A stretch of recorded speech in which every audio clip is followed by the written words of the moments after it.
I checked my watch for the third time in 5 minutes. Midnight, the start of another 8-hour shift in this frozen wasteland. The observation room's heat struggled against the Arctic cold pressing in from outside, creating a constant battle that left the air dry and static. "You good, King?" Sammy asked from his station at the monitoring equipment. "You've been fidgeting with that watch since dinner." "Yeah, just making sure we're on schedule." I adjusted the collar of my thermal shirt, trying to shake off the strange feeling that had been crawling up my spine all evening. Sammy laughed. 6 months at Delta 7 and you're still checking the time like we might be late for something. There's literally nothing to be late for out here. He had a point. Outpost Delta 7 was about as remote as military installations got. A rectangular concrete box planted in the endless white of the Arctic Circle, staffed by 2 soldiers whose entire job consisted of watching nothing happen, day after day. The routine never changed. Monitor environmental readings, scan the horizon, log our observations, repeat until shift change. "Force of habit," I said, picking up my binoculars and moving to the north-facing window. The outpost sat on a slight rise, giving us a clear view of the surrounding terrain. Not that there was much to see, just miles of snow and ice stretching toward a horizon that blended with the night sky. The moon hung low, casting everything in a pale blue light that made the landscape look even more alien than usual. I raised the binoculars to my eyes and began my standard sweep pattern, left to right, near to far, quadrant by quadrant. The familiar motion usually calmed me, but tonight something felt off. My skin prickled with a sensation I couldn't name. "Weather system coming in from the northwest," Sammy called out, reading from his monitor. "Nothing major. Might get some light snow in a few hours." I grunted in acknowledgement, continuing my scan. East quadrant clear, southeast quadrant clear, south quadrant. I stopped, adjusting the focus on my binoculars. Something moved against the white backdrop, about 2 miles out. "Hey Mills," I said, keeping my eyes fixed on the spot. "I've got movement at bearing 180, approximately 2 miles from base." Sammy pushed back from his station and joined me at the window. "What kind of movement? Wildlife?" "No." I handed him the binoculars, pointing toward the anomaly. "It's a person. Or something person-shaped." Sammy took a long look. "What the hell is somebody doing out there? We're not expecting any patrols or supply drops." I took the binoculars back and studied the figure more carefully. It was definitely human-sized, dressed in dark clothing that stood out against the snow. But its movements were wrong. The figure walked in tight circles, then would stop, change direction, and begin a new circular pattern. "That's not normal movement," I said, feeling my uneasiness deepen. "Look at the pattern. It's like they're searching for something, but those circles are too precise, too mechanical." Sammy watched for another minute. Maybe they're lost, disoriented from the cold. Nobody gets lost this far out. There's nothing for hundreds of miles except us. The figure continued its bizarre circular walk, completing one pattern before starting another a few yards away. No wasted movement, no signs of distress or confusion, just methodical, purposeful circling. "I'm calling it in," I said, moving toward the communications panel. "Wait." Sammy held up his hand. "Let me try the external speakers first. If they're in trouble, they might need immediate help." Before I could object, Sammy flipped on the outpost's external communication system, a set of speakers mounted on the roof for emergency broadcasts. "Attention, unidentified person." Sammy's voice boomed across the landscape, amplified and slightly distorted by the speakers. "This is Corporal Samuel Mills at United States Arctic Outpost Delta 7. You are in a restricted military zone. Please identify yourself and state your purpose." We waited, watching the figure through the binoculars. It paused briefly when the announcement began, but then resumed its circular walking pattern as if it hadn't heard. Sammy tried again, louder this time. "Unidentified person in the field. This is a military installation. Please respond immediately, or we will be forced to take security measures." Still nothing. The figure continued its methodical circling, completely ignoring the booming voice. "That's not right," I muttered, a cold feeling settling in my gut that had nothing to do with the temperature. Nobody could ignore that announcement. "I'm going out there," Sammy said suddenly, already moving toward the equipment locker. "What?" "No." I stepped in front of him. "Protocol says we call base command when we spot unidentified personnel. We don't go wandering out to meet them." Sammy pulled his heavy Arctic parka from the locker. "And wait 4 hours for them to maybe send a response team? That person could be dead by then." "We don't know it's a person in trouble," I argued, watching him zip up his parka. "For all we know, it could be, I don't know, something else." "Something else?" Sammy raised an eyebrow as he pulled on his insulated gloves. "Like what, King? A polar bear walking in perfect circles? A ghost?" I couldn't explain the dread pooling in my stomach. 6 months of military training told me to follow protocol, but 6 months of isolation had taught me something else. Out here, instincts mattered. "Look, I just think we should wait for authorization," I said, trying to sound reasonable. "This doesn't feel right." Sammy checked his radio and grabbed a flare gun from the emergency kit. "I'll maintain contact the whole time. If I don't respond for any reason, then you call it in. But I'm not sitting here watching someone freeze to death because we were too busy following the rule book." I knew that look on his face. Sammy had made up his mind. 20 minutes, I said firmly. "You get 20 minutes out there, then you turn around regardless of what you find. And you stay on comms the entire time." "Yes, sir," Sammy said with a mock salute, pulling his hood up over his head. "Keep the coffee hot. I'll be back before it gets cold." The airlock hissed as Sammy stepped into it, the inner door closing behind him. I moved back to the observation window, raising my binoculars just in time to see him emerge from the outpost entrance below. His dark figure stood out against the snow as he began trudging toward the mysterious walker. I clicked on my radio. "Radio check, Mills." "Reading you loud and clear," came Sammy's voice, slightly breathless already from the exertion of walking through deep snow. "Target still in sight, continuing approach."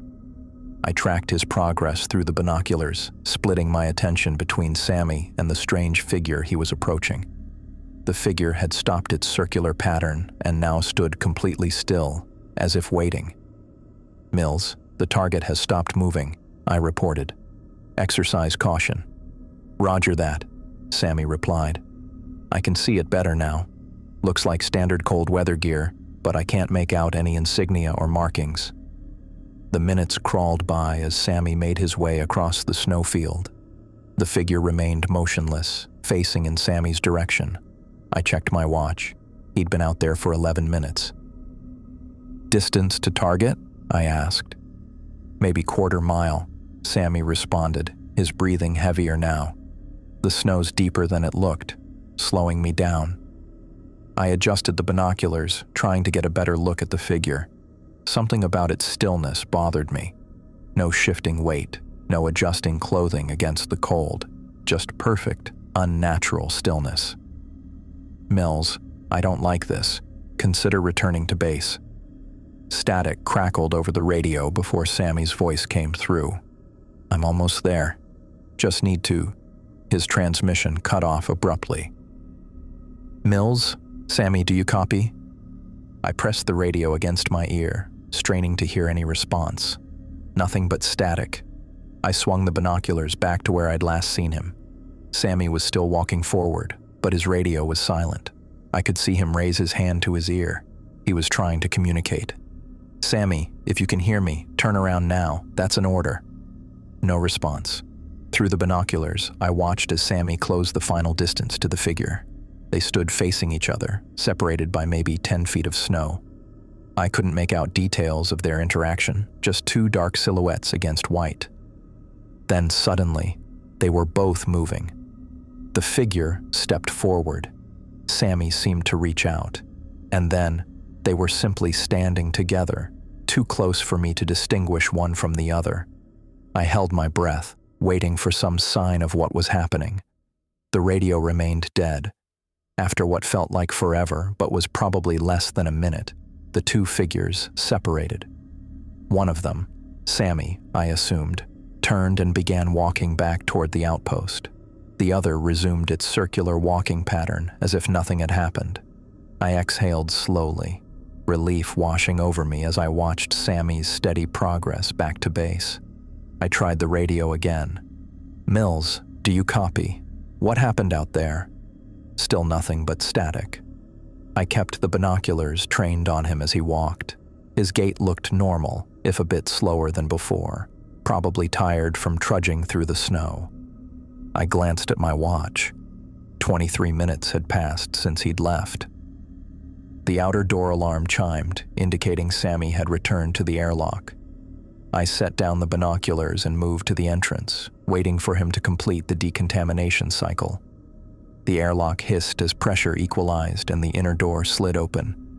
"Jesus, Mills, what happened out there? Your radio went dead and—" The words died in my throat as Sammy stepped into the light of the observation room and pulled back his hood.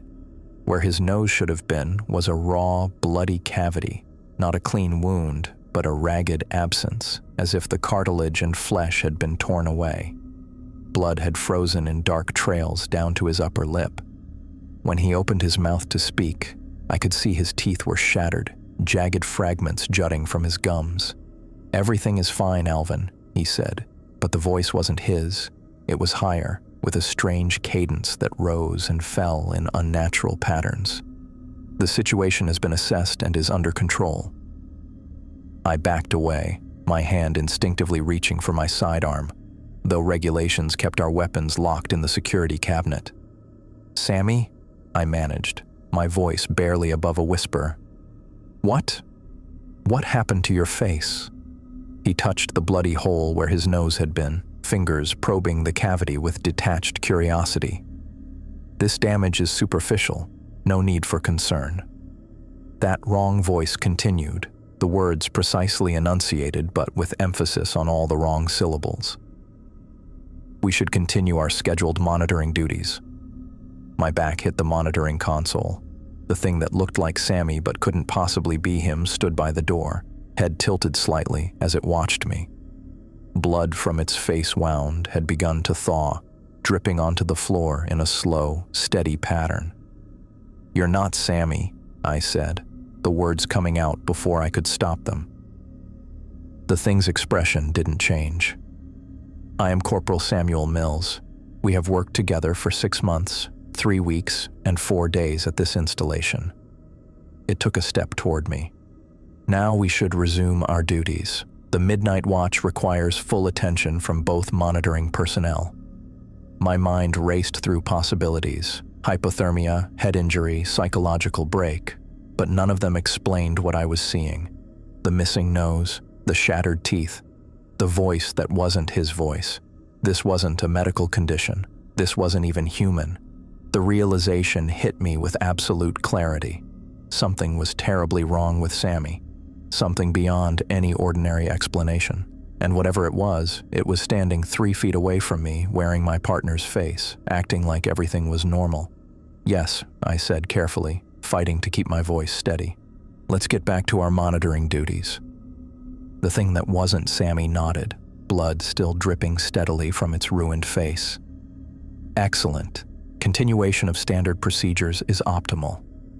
I watched as it moved to Sammy's station, leaving a trail of red droplets across the floor. It sat down in his chair, picked up his binoculars, and began mimicking the motions of our nightly routine with mechanical precision, all while that gaping wound where his nose should have been continued to weep blood onto his parka. I backed away from Sammy, my boots squeaking against the linoleum floor. The thing that looked like my partner sat at the monitoring station, blood still dripping from the gaping hole where his nose should have been. His shattered teeth made wet, clicking sounds as he spoke. "Let's continue our scheduled observations, Alvin," he said in that voice that wasn't his. Too high, too mechanical. "The weather system from the northwest will arrive in approximately 2 hours." My hand found the wall behind me, steadying myself as my legs threatened to give out. The room felt too hot suddenly, the air too thin.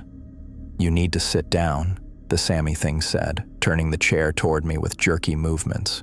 "You appear unwell." "I'm fine," I managed to say, inching toward the hallway. "Just need to use the bathroom." The thing's head tilted at an unnatural angle.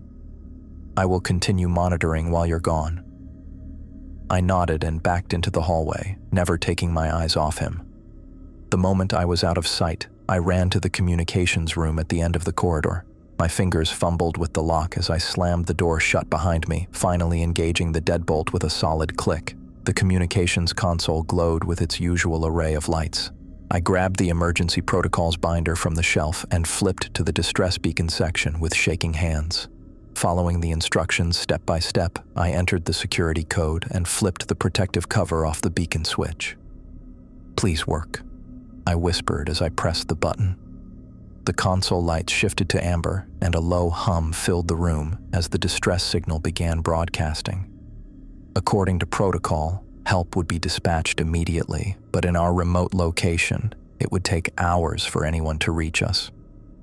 I grabbed the radio microphone and switched to the emergency channel.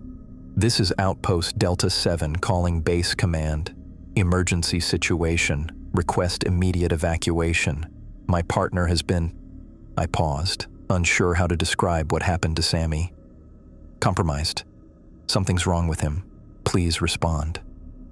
Static crackled through the speaker before a voice answered. My voice. "Delta 7, this is Base Command. Please clarify your situation. Our records show you're on solo rotation. There is no second personnel assigned to your outpost." The microphone slipped from my fingers and clattered against the desk. I stared at the radio in disbelief. "Delta 7, please respond. Are you experiencing difficulties?"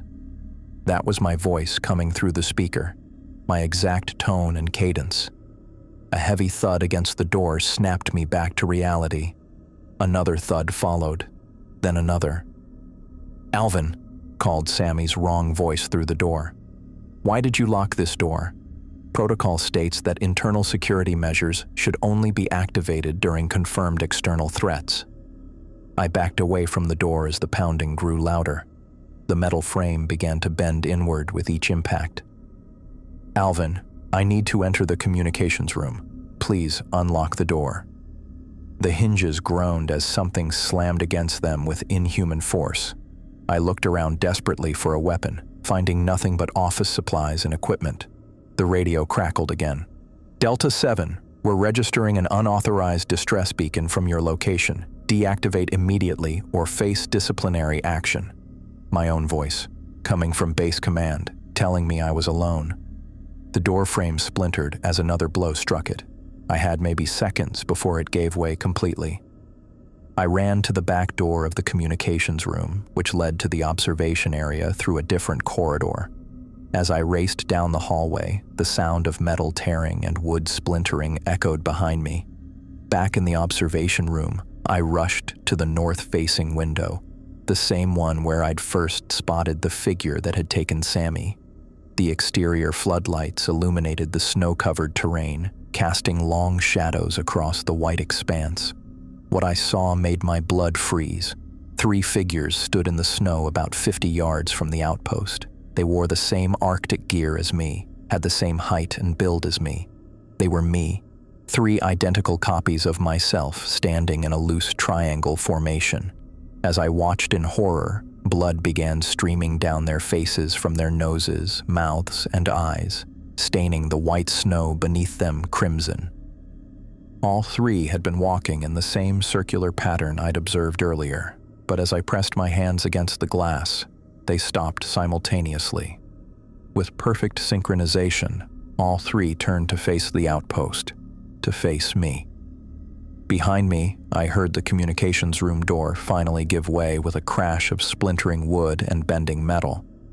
Heavy footsteps moved down the corridor toward the observation room. My heart hammered against my ribs as I looked back at the window. The 3 copies of me outside had begun walking toward the outpost with the same mechanical gait the Sammy thing had displayed. The footsteps in the hallway grew louder. The Sammy thing would be here any second. I tried to think, to plan, but my thoughts scattered like startled birds. The room began to tilt around me. Black spots danced in my vision as my breathing became rapid and shallow. The door to the observation room swung open. The Sammy thing stood in the doorway, its ruined face still dripping blood onto its parka. "Alvin," it said in that wrong voice. "Why did you activate the emergency beacon?" "There is no emergency."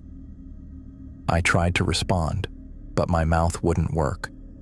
The black spots in my vision grew larger, merging together. My legs felt like they were made of water. The last thing I saw before consciousness slipped away was the Sammy thing walking toward me with outstretched arms, while behind it, through the window, my 3 bloody duplicates approached the outpost in perfect unison. The darkness took me. I woke up to the sound of a heart monitor beeping somewhere to my left. My eyes felt crusty and heavy, like they'd been glued shut. When I finally managed to pry them open, harsh fluorescent light hit me, and I had to blink a few times to adjust. A hospital room, white walls, the smell of disinfectant, and that constant rhythmic beeping that made me want to rip whatever sensor they had on me right off. "He's awake," a woman's voice said. I turned my head toward the sound and saw Colonel Maria Sanchez standing at the foot of my bed, her dark hair pulled back in its usual tight bun. Next to her stood Major Jacob Snyder, his posture rigid as he clutched a tablet against his chest. I tried to sit up but felt a wave of dizziness wash over me. "Sammy," I said, my voice coming out as a dry croak. "Where's Sammy? Is he okay?" Colonel Sanchez exchanged a look with Major Snyder before stepping closer to my bed. "Take it easy, King," she said. "You've been through a lot." "No, you don't understand," I said, pushing myself up despite the dizziness. "Sammy went out to check on someone we spotted outside the outpost. When he came back, his nose was gone, just a bloody hole, and his teeth were all broken. But he was acting like everything was normal, talking in this weird voice that wasn't his." Major Snyder's eyebrows rose slightly as he looked down at his tablet. "And then I ran to the communications room," I continued, the words tumbling out faster now. "I locked the door and tried to call base command, but when I got through, I heard my own voice telling me there was no second personnel assigned to the outpost. That's not possible. Sammy was there with me the whole time." I took a breath, my heart racing. And then I looked outside and saw 3 copies of myself walking in the snow. They all had injuries like Sammy's, and they were bleeding. They turned and looked at me all at once, like they knew I was watching them. Colonel Sanchez pulled up a chair and sat down beside my bed. Her face was calm, her expression controlled. "Alvin," she said, using my first name in a way that immediately made me tense up. "We found you alone at Outpost Delta 7 after you missed 2 scheduled check-ins." "That's not possible," I said. "Sammy was there with me." Major Snyder stepped forward and turned his tablet toward me. "This is the duty roster for the past 6 weeks at Delta 7, he said. I looked at the screen. There was my name, listed for solo rotations for the entire month. No mention of Sammy Mills anywhere. "That's wrong," I insisted. "Sammy was assigned with me. We've been working together for weeks. Due to personnel shortages across the northern sector, we've had to assign solo rotations at several outposts," Major Snyder explained. His voice was measured, clinical. "You volunteered for the extended duty, if you recall." "No," I said, shaking my head. "No, that's not right. Sammy was there. We talked every day. We played cards. He made that awful coffee that tasted like motor oil." Colonel Sanchez leaned forward, her hands clasped together. "Alvin, the medical team believes you experienced hallucinations brought on by a combination of factors: extreme isolation, sleep deprivation, and the harsh Arctic conditions. It's not uncommon in remote postings like Delta 7. "I know what I saw," I said. My voice came out stronger than I expected. "I'm not crazy. Sammy was there, and something happened to him, and those copies of me outside." There were no other personnel found at the outpost, Major Snyder cut in, and no evidence of any intruders or unusual activity in the area. I stared at him, then at Colonel Sanchez. Their faces showed nothing but professional concern. The outpost logs show you hadn't slept for nearly 72 hours before we found you, Colonel Sanchez said. The human mind can play tricks under those conditions. I know what I saw, I repeated, but a seed of doubt had been planted. Had I imagined it all? The thought made my stomach turn. A doctor came in then, a woman with short gray hair and glasses. She checked my vitals and asked me a series of questions about how I was feeling. "We've diagnosed you with severe exhaustion," she said after finishing her examination. "And given what you've been through, we're recommending a full psychological evaluation before you return to duty." "I don't need a psych eval," I said. "I need someone to listen to what actually happened." The doctor gave me a practiced smile. "It's standard procedure after an incident like this." As she spoke, I caught my reflection in the metal tray beside my bed. There was something on my nose, a small, reddish scar I didn't recognize. "What's this?" I asked, touching it gently. It was tender, but not painful. The doctor glanced at it. "Minor frostbite," she said. "You had several small patches when they brought you in. Most have healed, but that one might leave a permanent mark." I stared at her. "I don't remember getting frostbite." "You were found outside the outpost," Major Snyder said. "The rescue team reported you were wandering in the snow without proper gear. It's lucky they found you when they did." I tried to remember going outside, but the last thing I could recall clearly was seeing those copies of myself through the window, then Sammy, or whatever was pretending to be Sammy, breaking down the door to the communications room. "I want to see the outpost logs," I said, "and the security footage." Colonel Sanchez nodded. "Once you're cleared by medical, we can review all the documentation together." "And I want to talk to the rescue team," I added. "Of course," she said, but something in her tone made me think it wouldn't be that simple.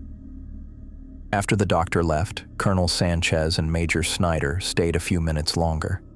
They asked if I needed anything, told me to rest, and promised to check on me tomorrow. As they turned to leave, I called out, "Colonel." She paused at the door. "Sammy Mills," I said. "Is he stationed somewhere else?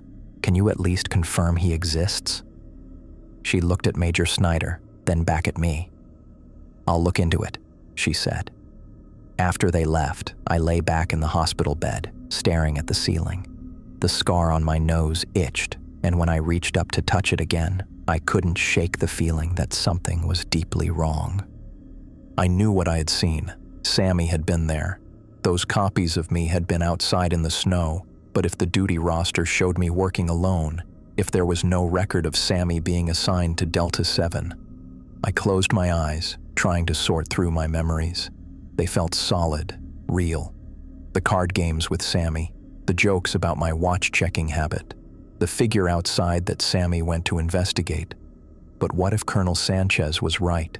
What if my mind had created Sammy to cope with the isolation? What if everything I remembered was just an elaborate hallucination brought on by exhaustion and the endless Arctic night? I opened my eyes and looked at my reflection again in the metal tray. The small scar on my nose stood out against my pale skin. Frostbite, they said. But I had no memory of getting it. Something wasn't right. I just couldn't figure out what. I went back to work after 3 weeks of mandatory therapy sessions. The base seemed the same. Same concrete walls, same fluorescent lights, same faces. But I couldn't shake the feeling that something wasn't right. "Welcome back, King," said Lieutenant Walker as I walked into the command center for my first shift. "How you feeling?" I nodded, trying to appear normal. "Good. Ready to get back to it." Walker smiled, but something about it seemed practiced. "Great. Colonel Sanchez said to ease you in. Just monitor comms for today." The comms station was the simplest job in the center, basically glorified receptionist work. I knew they were handling me with kid gloves after what happened at the outpost, after what they thought happened. I sat at the station and logged in, glancing around the room. Everything looked right, but felt wrong somehow. Like walking into your apartment and finding all your furniture shifted 2 inches to the left. I kept my head down and did my job, but I started watching, really watching. By the end of my first week back, I'd spotted at least a dozen things that seemed off.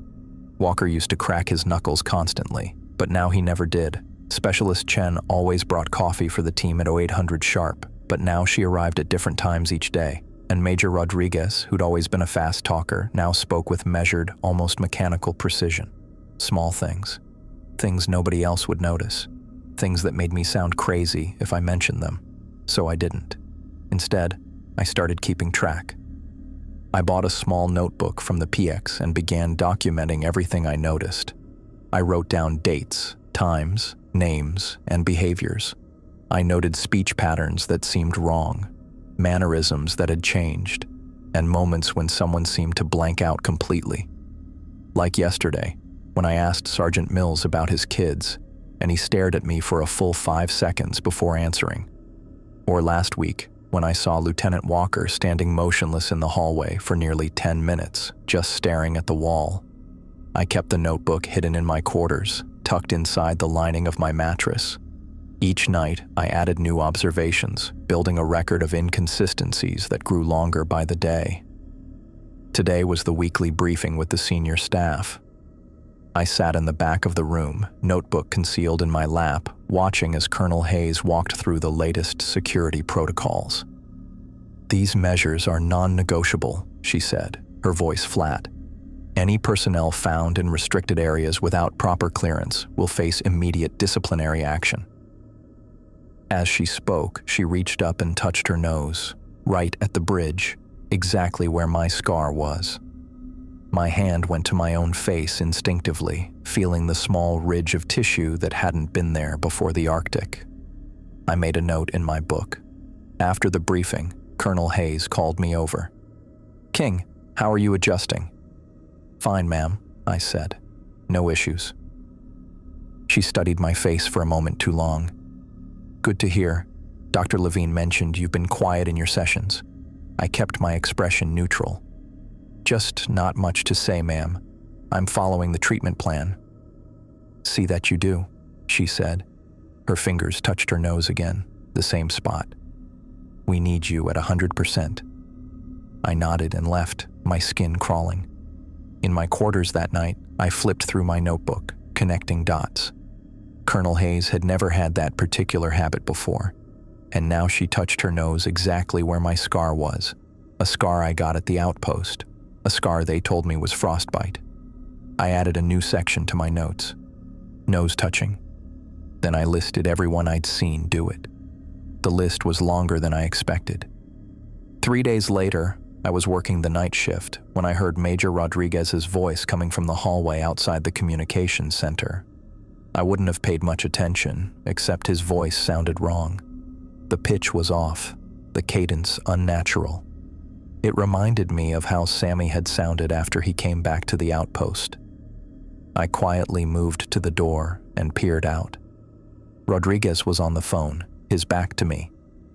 "Yes, the integration continues as planned," he said in that wrong voice. "Subject King remains unaware. Recommend continued observation before proceeding with Phase 2. My blood went cold. I stepped back from the door, careful not to make a sound. When Rodriguez finished his call and walked away, I followed at a distance. He moved through the base with purpose, taking routes through less traveled corridors. I stayed far enough back to avoid detection, ducking into doorways whenever he looked back. Rodriguez eventually reached the storage sector, a restricted area I didn't have clearance for. He punched in a code and disappeared inside. I hesitated. Going in would violate direct orders, especially after Colonel Hayes' warning about restricted areas. But I needed to know what was happening. I waited until the door was about to close, then slipped through, staying in the shadows of tall storage racks. The room was filled with equipment crates and supply pallets, providing plenty of cover. Rodriguez walked to the far end of the room where 3 other officers waited: Captain Lewis, Lieutenant Commander Benson, and Colonel Hayes herself. They stood in a tight circle, speaking in low voices. I crept closer, staying behind a stack of crates. "The subject continues to display resistance," Rodriguez said. "Psychological integration has been slower than anticipated." "We cannot delay much longer," Colonel Hayes replied. "The window for complete assimilation is closing." "What about the others?" asked Captain Lewis. "Proceeding as expected," said Benson. "No complications." They continued talking, using terms I didn't understand, words like biomimetic resonance and neural pattern alignment. But I understood enough to know they were talking about me. Then they all turned at once, as if responding to a signal I couldn't hear, and I saw their faces clearly for the first time. Every one of them had an identical scar on the bridge of their nose, exactly like mine. I must have made a sound or moved too suddenly. My elbow knocked against something metal on the shelf beside me. It wasn't loud, but in the quiet room, it might as well have been a gunshot. The conversation stopped instantly. All 4 heads turned toward my hiding place. "Check the perimeter," Hayes ordered. I backed away as silently as I could, moving from shadow to shadow toward the exit. Rodriguez and Lewis began searching the room, methodically checking behind each row of shelves. I reached the door and carefully pushed it open, slipping out into the hallway. I heard footsteps approaching just as the door closed. I turned and walked quickly away, forcing myself not to run until I was around the corner. Once out of sight, I ran all the way back to my quarters, locked the door, and sat on my bed, trying to control my breathing. Whatever had happened to Sammy at the outpost, whatever had happened to me, it wasn't over. It had followed me back, or maybe it had been here all along. I pulled out my notebook and wrote down everything I'd seen and heard. My hand was shaking so badly I could barely read my own writing. The scar on my nose, the identical scars on theirs, the way they spoke about me as a subject, the unnatural voices, the changed behaviors. It all pointed to one impossible conclusion. They weren't human anymore, and they were planning something for me. I closed the notebook and hid it back in my mattress. I didn't know who I could trust or what my next move should be, but I knew one thing for certain. I wasn't crazy. Something was happening, something bigger and more terrifying than I had imagined. And I was right in the middle of it.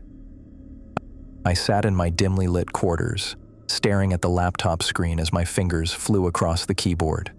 The base network wasn't designed to keep people out. It was designed to keep information in. Lucky for me, 4 years in military intelligence had taught me a few tricks about navigating secure systems. I'd been at this for hours, working through layers of classified files related to Arctic operations. My eyes burned from the screen glare, but I couldn't stop. Not when I was finally getting somewhere. "Come on," I muttered, bypassing another security prompt with a command line trick. The cursor blinked for several seconds before a new folder appeared on screen. Delta 7 Incident Report. My heart beat faster as I clicked it open. Images loaded first, aerial photos of what had once been Outpost Delta 7, except there wasn't much left to see.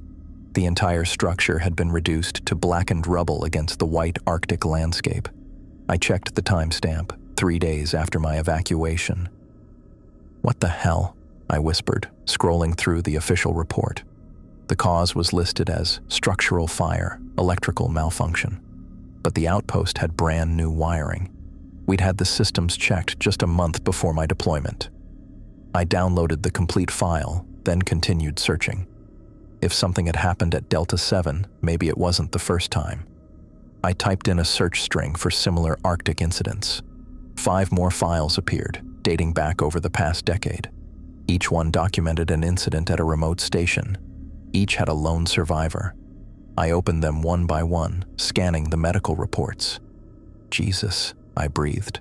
Every survivor had reported seeing copies of themselves before being evacuated. Every one of them had been diagnosed with some variation of isolation-induced psychosis. Just like me. I downloaded everything I could find, copying the files to an encrypted drive. When I finished, I sat back and rubbed my eyes. I needed to talk to one of these survivors, someone who might understand what I'd experienced. The most recent case before mine caught my attention.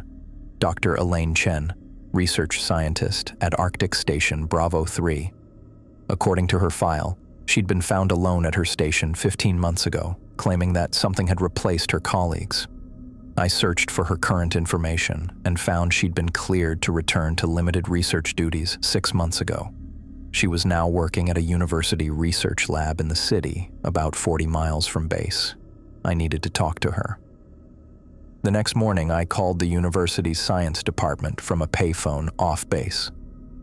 "Department of Environmental Sciences," a woman answered. "I'd like to speak with Dr. Elaine Chen, please."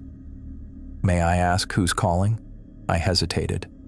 "Tell her it's about Arctic Station Bravo 3. There was a long pause before the woman transferred the call. After several rings, a cautious voice answered. "This is Dr. Chen."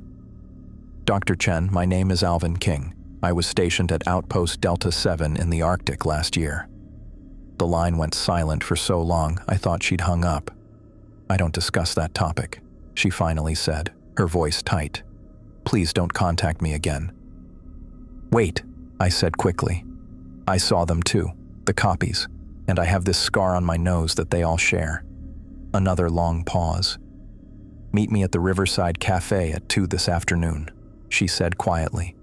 "Come alone. If I see anyone with you, I won't stop." The line went dead. The Riverside Cafe was a small place tucked between a bookstore and a laundromat, easy to miss if you weren't looking for it. I arrived 20 minutes early and took a seat at a corner table with a clear view of both the entrance and the back exit. At exactly 2 o'clock, a woman in her mid-40s with short black hair and glasses walked in. She scanned the room carefully before approaching my table. "Dr. Chen?" I asked. She nodded once and sat down across from me, keeping her coat on. "You said you have a scar," she said without preamble. I touched the small mark on the bridge of my nose. "Right here. They told me it was frostbite, but I never got frostbite. And everyone at the base has the exact same mark in the exact same spot." She studied my face, then nodded slowly. "They all had it at my station too. I noticed it about a week before." She trailed off, looking down at her untouched water glass. "Before what happened?" I prompted. "Before I found out they weren't human anymore." She looked up at me with hard eyes. "What exactly did you see at Delta 7? I told her everything, about Sammy going outside, coming back wrong, the copies of myself in the snow, waking up in the hospital. As I spoke, her expression changed from skepticism to recognition. "They're not perfect copies," she said quietly when I finished. "They look identical, but they can't fully replicate memories or speech patterns. They speak too formally, too precisely. They don't use contractions, and they can't handle complex emotional situations. They just shut down or repeat the same phrases." "What are they?" I asked. She shook her head. "I don't know. Some kind of mimics. They take over a person, copy their appearance, but something gets lost in the process." "How many people know about this?" "Not many. And those who do are either like us, survivors they've labeled as mentally unstable, or they're already one of them." She leaned forward. "They're everywhere now, Alvin, in positions of authority, making decisions." "How do we fight them?" I asked, keeping my voice low. Dr. Chen reached into her coat pocket and pulled out what looked like a metal cylinder about the size of a pen, with a small display screen on one side. "I took this when I escaped," she said, sliding it across the table. "I've been studying it. It's not human technology." I picked up the device, turning it over in my hands. "What does it do?" She opened her mouth to answer, but froze, her eyes fixed on something behind me, her face drained of color. "Don't turn around," she whispered. "They're here." But I couldn't help myself. I glanced over my shoulder and saw Major Rodriguez walking through the door with 2 military police officers. They scanned the room methodically. "How did they find us?" I hissed, turning back. "They must have tracked your call or followed you." Dr. Chen quickly stood up. "Put that in your pocket. Now." I slipped the device into my jacket as Rodriguez spotted us and started walking over. "Dr. Chen," he said with a smile that didn't reach his eyes, "and Specialist King. What a coincidence." "Major Rodriguez," I acknowledged, trying to keep my voice steady. "Dr. Chen, I need you to come with us," Rodriguez said. "There are some questions about your research that require immediate attention." "What questions?" she asked, her voice remarkably calm. "Security matters, best discussed at the base." Rodriguez nodded to the MPs, who moved to either side of her. Dr. Chen grabbed her bag and looked at me one last time.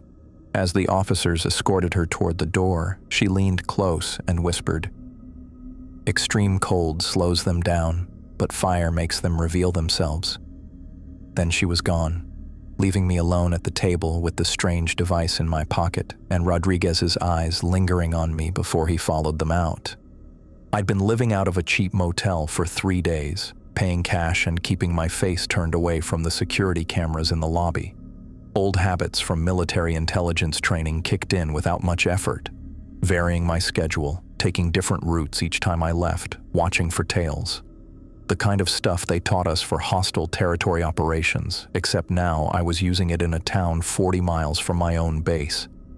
The device Dr. Chen had slipped me sat on the scratched laminate desk.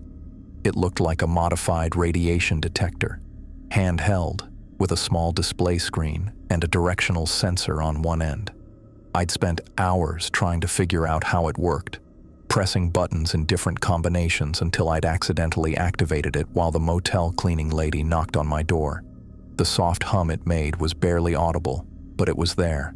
When I pointed it away from the door, the hum stopped. When I pointed it back, it started again. I spent the next day testing it on random people at a distance. Most triggered nothing, but the gas station attendant with the too wide smile made it hum.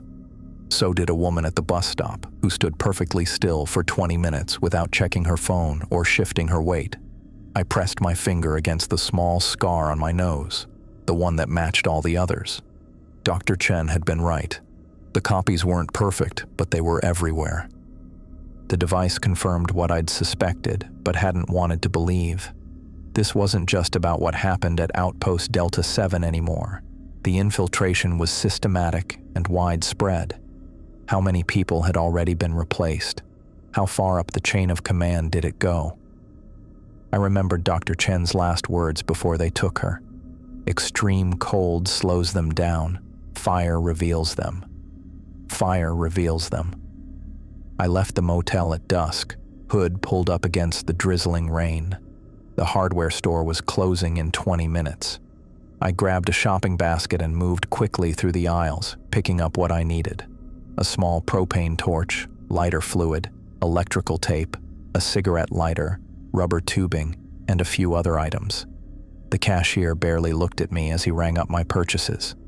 Back in the motel room, I laid everything out on the bed and got to work. Military training hadn't exactly covered how to build improvised flamethrowers, but I'd picked up enough from my time in the field to put together something functional. It wasn't pretty, a small propane canister with modified release valve, connected to a tube that I could conceal under my jacket sleeve. The lighter mechanism was attached near the end, with a trigger I could operate with my thumb. I tested it briefly in the bathroom, producing a controlled jet of flame about 2 feet long. It wouldn't burn down a building, but it would be enough to prove what these things really were. Around midnight, I packed everything I needed and drove a stolen car to within a mile of the base. I abandoned it on a service road and continued on foot, staying in the tree line that ran along the eastern perimeter. The rain had stopped, but clouds still covered the moon, keeping the night dark. The security at the base was designed to keep people out, not to catch someone who knew all the protocols and blind spots. I waited for the patrol to pass, then moved quickly to the fence.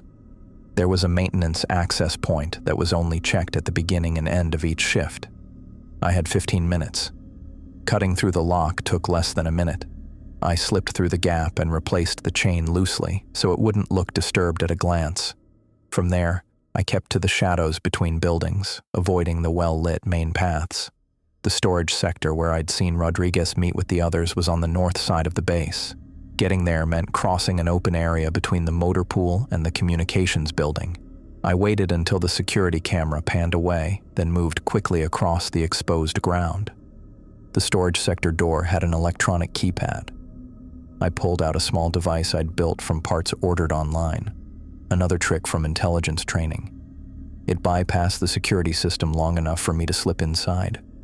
The storage area looked just as it had before, rows of metal shelving stacked with equipment crates and supply pallets. I moved silently between them, making my way to the back corner where Rodriguez and the others had gathered. In the dim emergency lighting, I could make out the outline of a door I hadn't noticed before. Or maybe it had been hidden behind crates during my previous visit. This door had a more sophisticated lock, a biometric scanner. I hesitated, then pressed my palm against it, holding my breath. To my surprise, the light flashed green and the lock disengaged with a soft click. It recognized me. Why would it recognize me? The door opened to reveal a narrow stairwell leading down. I drew my makeshift weapon closer, making sure it was ready to fire, and began my descent. The stairs went down at least 3 levels below ground, much deeper than any official base blueprints had ever shown. At the bottom was another door, this one heavy and metal with no visible lock. It opened automatically as I approached, sliding sideways into the wall with a soft hiss. The chamber beyond was massive, easily the size of an aircraft hangar, but entirely underground. The walls were lined with what looked like medical equipment, monitors displaying data I couldn't understand from a distance, but it was what filled the center of the room that made me stop cold. Pods. Dozens of metallic pods arranged in neat rows, each connected to a complex network of tubes and wires that fed into larger machines. They looked almost like oversized MRI machines, but with transparent sections that allowed me to see inside. Most were empty, but some contained shadowy forms I couldn't make out clearly from the entrance. I moved closer, staying low and using the equipment for cover. The nearest pod was dark, but the one next to it glowed with a soft blue light. I approached carefully, my hand tight around my weapon. As I got closer, I could see something inside, something that made my blood run cold. It was me, or something trying to be me. A half-formed copy of myself lay suspended in a clear liquid, eyes closed, facial features still developing. The nose was missing, just a smooth patch of skin where it should have been, the same spot where my scar was located. I backed away, fighting the urge to be sick. This confirmed everything. The copies, the replacements, all of it was real. They weren't just mimicking us. They were manufacturing duplicates in some kind of twisted production line. As I stared at the unfinished version of myself, the pod's light suddenly changed from blue to red. A mechanical whirring sound filled the air, and the liquid inside began to drain. Then, from somewhere above, an alarm started blaring. I spun around, looking for cover, but it was too late. The main door slid open again, and 6 figures walked in with perfect synchronization. Colonel Hayes at the front, flanked by Major Rodriguez and 4 security personnel I recognized from the base. All of them moved with the same fluid precision, their faces blank and expressionless. They stopped in a perfect line, facing me. None of them reached for weapons. They didn't need to. They had me cornered. "You shouldn't have come back, Alvin," they said in perfect unison, their voices blending into a single, flat tone that echoed through the chamber. I raised my makeshift flamethrower, finger on the trigger, and backed toward the nearest console. There was nowhere to run, but I wasn't going down without proving what they really were. I pressed the trigger of my makeshift flamethrower, and a stream of fire shot toward Rodriguez. For a second, I thought it wouldn't work, that my desperate plan had failed. Then his skin started to bubble. Not like a burn. This was different. The flesh on his face rippled and warped, melting away to reveal something underneath, a silvery metallic substance that caught the light from the alarm panels. "Jesus," I whispered. Rodriguez didn't scream, didn't even flinch. His face just changed. The other 5 figures, including Hayes, stopped their advance and turned to look at him with perfect, synchronized movements. That was my chance. I bolted to the left, ducking low and sprinting past them while they were distracted. My boots squeaked against the polished floor as I ran toward the exit, heart pounding in my ears. 20 feet, 15, 10. Something stepped out from behind a bank of monitors, blocking my path. Me, or something wearing my face. It was the half-formed copy I'd seen in the pod, my features not quite right, like looking at my reflection in a funhouse mirror. Parts of its body were still translucent, showing that silvery substance underneath. Its movements were jerky but fast, too fast. "Get out of my way," I said, raising the flamethrower. The copy tilted its head at an impossible angle, studying me. Then it lunged.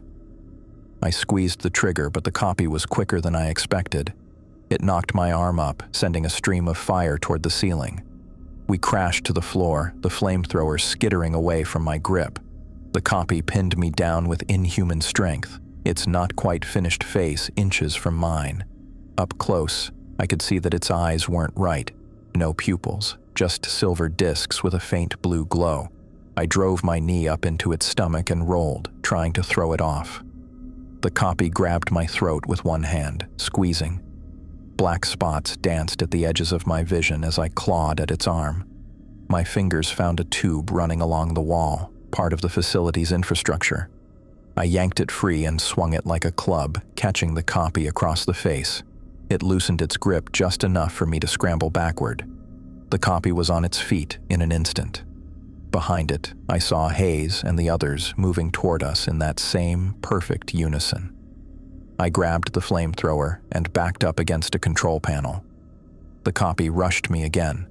This time, I sidestepped at the last second, using its momentum to shove it face first into the panel. Sparks flew as the copy crashed into the controls. Electricity arced across its silver skin, and it convulsed, stuck to the panel. The lights in the facility flickered, then went out, replaced seconds later by pulsing red emergency lights. An automated voice came over the speakers. "System failure detected. Emergency protocols initiated. Containment lockdown in 60 seconds." Metal shutters began to descend over doorways around the chamber.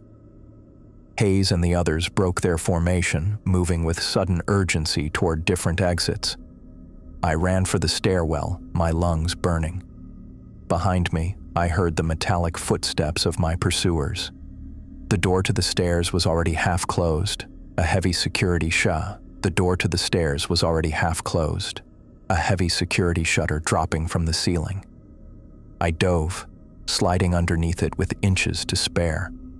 The shutter slammed shut behind me, cutting off the sound of metal fists pounding against it. I took the stairs 3 at a time, the red emergency lights casting everything in a bloody glow. Another automated announcement echoed through the stairwell. Containment lockdown in 45 seconds. My legs burned as I pushed upward. 1 level, 2. I heard a crash below me. They'd broken through the first shutter. Their footsteps rang on the metal stairs, unnaturally fast and perfectly in sync. I reached the main level door and shouldered through it into a long corridor. The security shutters here were descending more slowly. I sprinted toward the next one, ducking under just before it closed. The facility was sealing itself section by section. Containment lockdown in 30 seconds. I needed to slow them down. My hand went to my pocket, feeling the lighter fluid I'd stashed there. I pulled it out, spraying it across a stack of supply crates as I passed. I flicked my lighter and tossed it behind me. The crates went up with a whoosh, flames licking at the ceiling. The fire alarm joined the cacophony of warning sounds. Ahead of me, ceiling sprinklers activated, but instead of water, they released a thick chemical foam. the fire suppression system. The white substance covered the floor in seconds, making it slippery. I heard the door behind me burst open. Hayes and the others poured into the corridor, then stopped abruptly at the edge of the foam. They backed away from it, moving along the walls to avoid contact. That was interesting.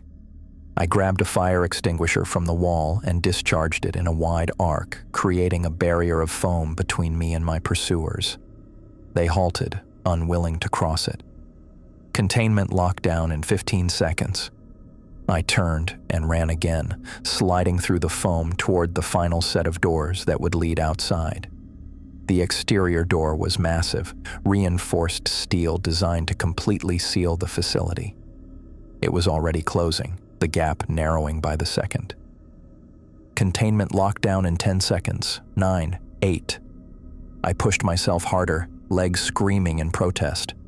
The gap was now barely wide enough for a person. 7, 6. I could see outside, the dark night sky, trees swaying in the wind. Freedom. 5, 4.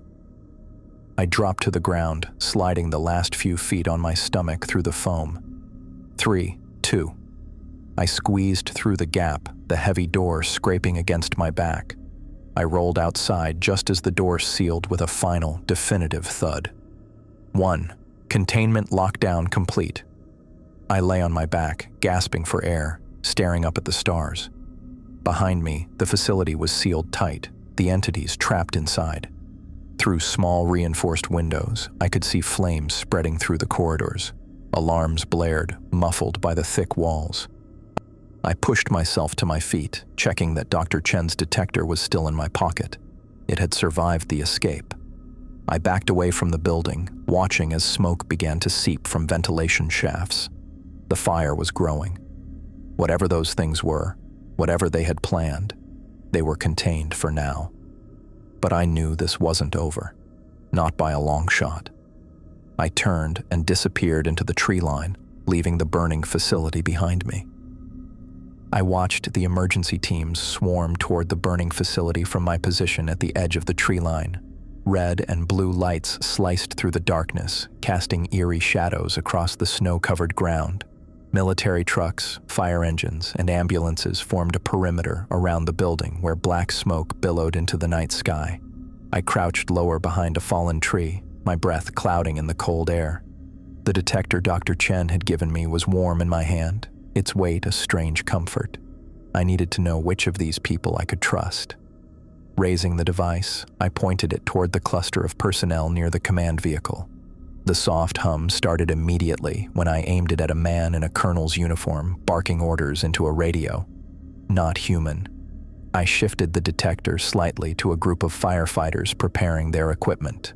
No response from the device. Human. I continued this process methodically, mentally cataloging which responders were real and which weren't. About 30% of them made the detector hum, military officers mostly, and a few medical staff.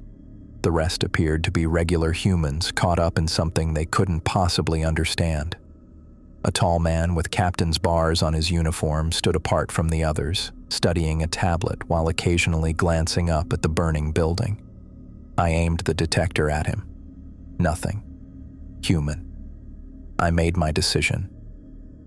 I emerged from the tree line, keeping my movements casual but purposeful.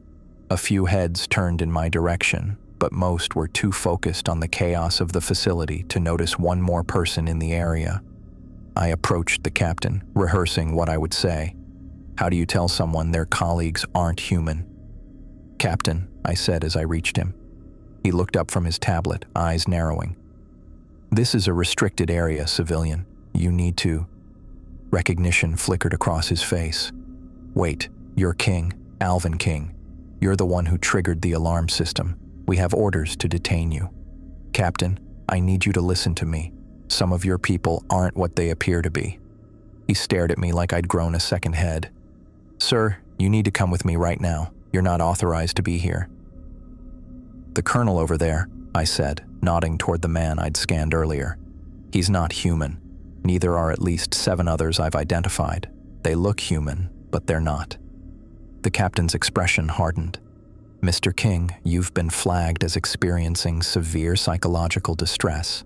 Medical records indicate you suffered hallucinations during your Arctic deployment. We have orders to escort you to medical for evaluation." "It's not hallucinations. I can prove it." I held up the detector. "This device can identify them. A modified Geiger counter." The captain looked at it skeptically. "Mr. King, I understand you believe what you're saying, but they have a weakness to fire," I interrupted. "That's why I set the fire, to expose them. They're creating copies of people in that facility. I saw pods with half-formed duplicates." The captain sighed and touched his radio. "This is Captain Mercer. I have Alvin King at the south perimeter, requesting escort to..." A massive explosion ripped through the facility, cutting him off mid-sentence. The blast knocked us both off our feet. Heat washed over us as a fireball rose into the night sky. My ears rang as I pushed myself up from the snow. "What the hell was that?" Captain Mercer shouted, scrambling to his feet. I looked toward the facility. The explosion had blown out an entire section of wall, and through the flames and smoke, I saw them, silvery figures moving with unnatural coordination. Their human disguises had burned away, revealing metallic skin that caught the light of the flames. "Look," I said, pointing. "Look at them." Captain Mercer followed my gaze, his mouth dropping open. What am I looking at?" The figures moved through the fire as if it barely affected them, though I could see their movements were slower than before. Just as Dr. Chen had said, extreme cold slowed them down, but fire revealed them. "Those are what I've been trying to tell you about," I said. "They've been replacing people, creating duplicates." More personnel noticed the figures now. Shouts of alarm rose from the human responders. Some drew weapons, others backed away in horror. "Jesus Christ," Mercer whispered. The colonel I'd identified earlier turned toward us. His face partially melted away to reveal the same silvery substance beneath. He began walking in our direction with mechanical precision. "Captain Mercer," I said urgently, "we need to get your people out of here, the human ones. I can tell which are which." Mercer stared at me, then at the approaching colonel, whose uniform was now smoldering while his face continued to melt away. The captain's skepticism visibly crumbled. "How can you tell?" he asked. I held up the detector. It responds to them, not to us." Another explosion rocked the facility, smaller this time. More figures emerged from different exits, their human disguises in various states of deterioration. "Everyone fall back," Mercer shouted into his radio. "Unknown hostiles emerging from the facility. I repeat, unknown hostiles." Chaos erupted as personnel scrambled to retreat. Some of the silver figures moved with alarming speed toward the nearest humans. "Captain, let me help you identify who's real," I said. "Some of the people you're trying to save aren't human." Mercer hesitated only a moment before nodding. "Do it." I raised the detector, scanning quickly as people ran past us. "Him, her, him," I called out, pointing to humans. "Not him," I added as a lieutenant approached, the detector humming loudly. Mercer drew his sidearm and aimed it at the lieutenant. "Stop right there." The lieutenant paused, head tilting at an unnatural angle. Then he charged. Mercer fired 3 shots. The bullets hit the lieutenant in the chest, creating small silver craters that immediately began to close. The figure kept coming. "Bullets don't work well," I shouted. "Fire! Use fire!" A nearby soldier heard me and tossed a flare directly at the charging lieutenant. The flare struck him in the chest, igniting his uniform. The silver figure staggered, its movements becoming jerky and uncoordinated. "Everyone to the vehicles," Mercer ordered. "We're evacuating. King, with me. Keep scanning." We moved through the chaos, me scanning with the detector, Mercer directing his people based on my signals. We managed to gather about 20 confirmed humans near the transport vehicles. "What about the others?" a young specialist asked, looking back at the facility where more silver figures had appeared. "Special forces are inbound," Mercer said, checking his tablet. 3 minutes out. Our orders are to secure all human personnel and establish a containment perimeter. I continued scanning everyone who approached our position, identifying 2 more infiltrators who were quickly isolated. The humans looked at me with a mixture of fear and gratitude, the same people who would have dismissed me as delusional just minutes earlier. "Captain, we need to move further back," I said, watching more silver figures emerge from the building. "They're regrouping." Mercer nodded and gave the order to fall back to the secondary perimeter. As we loaded into vehicles, I heard the distant sound of helicopters approaching, special forces arriving, just as Mercer had said. I looked back at the burning facility one last time before climbing into a transport. The silver figures stood in formation near the building, watching us retreat. They made no attempt to pursue, almost as if they were waiting for something, or someone. 5 days later, I sat in a conference room at a secure military installation, facing a panel of senior officers and government officials. The room was windowless, with bright fluorescent lighting and a large digital display on one wall showing footage from the facility incident. "Mr. King," began a stern-looking general whose nameplate read, "Hammond. Please continue your briefing on these entities." I nodded, trying to ignore how strange it felt to be taken seriously after weeks of being dismissed as delusional. As I was saying, they appear to be some kind of biomechanical organisms capable of mimicking human appearance and behavior. They're not perfect copies, though. They struggle with complex emotional responses and memory integration. "And you believe they've been active for how long?" asked a woman in a dark suit who had been introduced only as Dr. Winters. "Based on the files I found, at least a decade, possibly longer." I pulled up images on the display showing the other Arctic outpost incidents.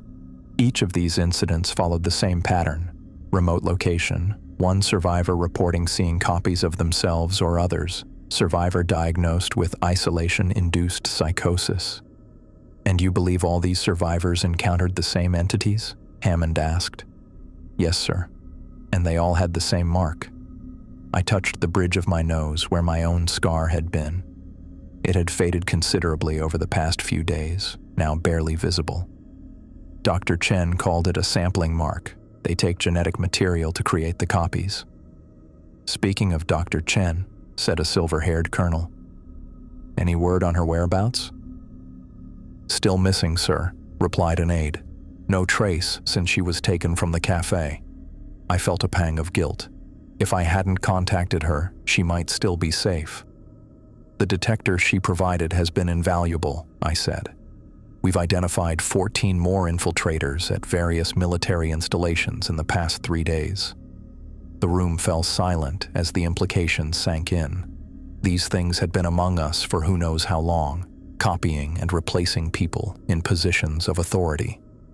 "What about their capabilities?" asked Hammond. "Strengths, weaknesses?" "They're stronger than humans and can coordinate their actions with perfect synchronization. They seem to share information somehow. As for weaknesses, extreme cold slows them down and fire reveals their true form. They avoid certain chemicals too, like the fire suppression foam at the facility." "And the pods you discovered?" Dr. Winters asked. "Growth chambers, I think. That's where they create the copies. The one I saw was only partially formed, like they were still working on it." Hammond leaned forward, his expression grave. "Mr. King, in your opinion, what is their objective?" I took a deep breath. "Infiltration. They're replacing people in positions of authority and access. Military personnel, scientists, maybe government officials. They're methodical and patient. This isn't a quick invasion. It's a slow replacement." "To what end?" pressed Hammond. "I don't know, sir, but they went to great lengths to discredit anyone who discovered them. They made me think I was hallucinating. They did the same to the others. If Dr. Chen hadn't found me..." I let the thought hang in the air. The briefing continued for another hour as I answered their questions and reviewed everything I knew about the entities. When we finally finished, Hammond approached me as the others filed out. "King, we're establishing a special task force to deal with this threat. We want you on it." "Yes, sir," I replied without hesitation. Good. Report to Colonel Vega tomorrow morning. He'll get you set up. Hammond paused, studying my face. That scar of yours, it's almost gone. I touched my nose. Yes, sir. Turns out it wasn't frostbite after all. Hammond nodded thoughtfully. Get some rest, King. Tomorrow's going to be a long day. Later that night, I stood in front of the bathroom mirror in my temporary quarters, examining my face. The scar had faded to almost nothing, just a faint pink line where it had once been red and pronounced. Everything they told me about my time at Outpost Delta 7 had been a lie. Sammy had been real. What happened to him had been real. And now, finally, others believed me. I thought about Dr. Chen and hoped she was still alive somewhere. I thought about the other survivors and wondered how many more were out there, dismissed as delusional, their warnings ignored. The detector sat on the counter beside me, a constant reminder that while we had exposed the threat, we were far from eliminating it. How many more of these things were out there, wearing human faces, living among us?